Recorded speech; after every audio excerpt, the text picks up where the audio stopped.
സ്ത്രീകളോട് പറയാനുള്ളത് ഒരിക്കലും വെറുതെ ഇരിക്കരുതെന്ന് പറയുന്നത്.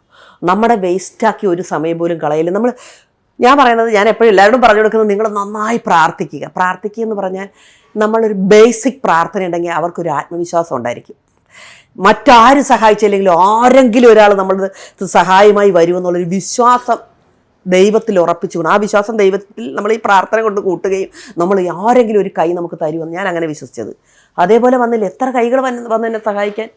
ഇപ്പോൾ നമ്മൾ ഇതിൻ്റെ ലാഭവിഹിതം അവർക്ക് കൊടുക്കുന്നുണ്ട്. അവർക്ക് വേണ്ടെന്ന് പറഞ്ഞു, പക്ഷേങ്കിൽ ഞാൻ അവർക്കായിട്ട് അത് മാറ്റുന്നുണ്ട്. കാരണം അത് നന്ദി വേണമല്ലോ, നമ്മൾ മാത്രം അല്ലല്ലോ. അവരത് തന്നിട്ട് അവർക്ക് പോലും ഇപ്പോൾ ഒരു അതിശയമായിട്ടുണ്ട്. ഇങ്ങനെ അത് ഒരു സന്തോഷം തോന്നില്ലേ, നമ്മൾക്ക് ഒരു സഹായം ചെയ്തിട്ട് നമ്മളവിടെ നമ്മൾ വെറുതെ അല്ല, നമ്മുടെ ഔദാര്യമല്ല, അവരും കൂടെ നമ്മളെ ഹെൽപ്പ് ചെയ്തുകൊണ്ടല്ലേ നമ്മളിൽ നിന്ന് അവർക്കത് കിട്ടുന്നത്. അപ്പം കൊടുക്കൽ വാങ്ങൽ കറക്റ്റാണെന്നുണ്ടെങ്കിൽ ഇനിയും നമ്മുടെ അടുത്ത് ആളുകൾ വരും. നമ്മൾ ഇതിലും വലിയ സംരംഭങ്ങളിലേക്ക് പോവുകയാണ്.